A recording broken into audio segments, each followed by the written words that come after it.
Bismillah, Assalamualaikum warahmatullahi wabarakatuh. Alhamdulillah wassalatu wassalamu ala rasulillah ma ba'd. Ikhwani a'azzakum jami'an. Manfaat yang kedua ataupun manfaat yang lain berkaitan tentang kita mengenal Allah Tabaraka wa Ta'ala sebagaimana seperti kita memiliki HP.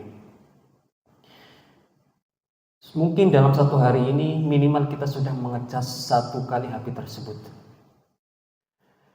Akan tetapi ternyata dalam mengecas itu pun bukan hanya sekedar faktor HP, bukan tentang HP saja. Di dalam diri kita ada sesuatu yang perlu kita cas dan itu lebih urgent, yaitu tentang keimanan kita. Apabila seseorang mulai mengenal Allah Tabaraka wa Ta'ala, maka ini salah satu cara dia mengecas keimanannya. Dan ketika seseorang keimanannya stabil, maka bisa dipastikan ibadahnya akan berkualitas, ibadahnya akan maksimal. Kita mengetahui iman itu naik dan turun. Al-iman yazidu wa yanqus. Namanya iman itu standarnya adalah naik dan turun. Dan turunnya keimanan ketika kita tidak berbuat ketaatan. Oleh sebab itu, semakin kita mengenal Allah Tabaraka wa Ta'ala, maka keimanan kita akan naik. Dan keimanan seseorang ketika naik, maka akan semangat di dalam ibadah. Maka kita bisa mengajar diri kita sendiri. Apabila kita malas sholat, kita malas berzikir, kita malas untuk mengerjakan amal-amal soleh, dan kita lebih suka untuk bermalas-malasan, suka untuk bermaksiat, apapun bentuk maksiat itu salah satu tanda iman kita sedang turun. Maka kenalilah Allah, pelajarilah siapa Tuhan kita. Insya Allah maka keimanan kita akan naik. Kemudian faktor yang lain ataupun manfaat lain kita mempelajari asma ataupun mengenal Allah Tabaraka wa Ta'ala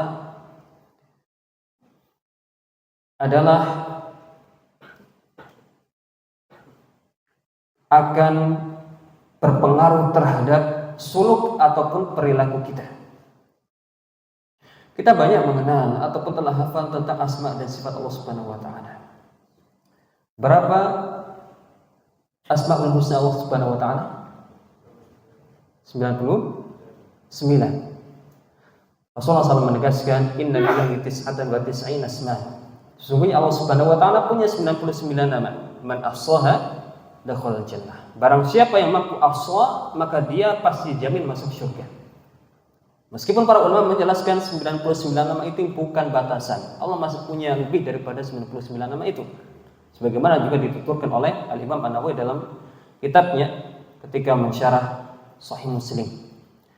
Dan ketika kita mulai merenungi setiap asma dari Allah Subhanahu wa Ta'ala, dan inilah makna dari ahsa. Ahsa itu bukan hanya sekedar kita hafal, akan tetapi tercermin dari kehidupan orang itu sendiri. Ketika orang mengetahui Allah itu punya nama Alim. Apa arti Alim? Apa arti Alim? Maha mengetahui. Allah Maha tahu apa yang kita lakukan. Maka akan dijamin mustahil ataupun zero. Di Indonesia akan terjadi korupsi bagi orang-orang yang mengatakan dia adalah seorang muslim.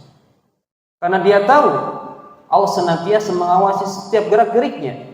Meskipun tidak ada sisi di dalam kamarnya, tapi Allah tahu apa yang dia lakukan. Ketika kita memahami Allah Subhanahu wa Ta'ala basir, Allah Maha mendengar atau Allah Maha melihat, maka kita pun tidak akan mampu dan tidak akan berusaha untuk bermaksiat meskipun kita berada di dalam kesendirian. Apabila kita tahu Allah Maha memberi manfaat, Allah Maha memberi mudharat, maka tidak mungkin seharusnya tercermin dari diri seseorang, apalagi seorang muslim, meminta kepada selain Allah Subhanahu wa Ta'ala, meminta kepada dukun dan yang lainnya. Karena dia tahu, paham bahwasanya manfaat, kesehatan, kekuatan, kesuksesan hanyalah dari Allah Tabaraka wa Ta'ala. Maka ini adalah dua nikmat ataupun dua manfaat ketika kita mulai mempelajari siapa Tuhan kita. Keimanan kita akan tumbuh. Kita bisa menaikkan keimanan kita. Kemudian di sisi kedua, kita bisa merubah dan membentuk karakter masyarakat dan diri kita, terutama begitu juga dengan keluarga kita. Allahu a'lam bishawab. Semoga Allah menjadikan kita menjadi hamba-hamba yang kenal terhadap Rabb-Nya, kenal terhadap siapa Tuhan yang sedang diibadahi. Allahumma amin. Subhanallah bihamdika asyhadu an la ilaha illa anta astaghfiruka wa atubu ilaik. Assalamualaikum warahmatullahi wabarakatuh.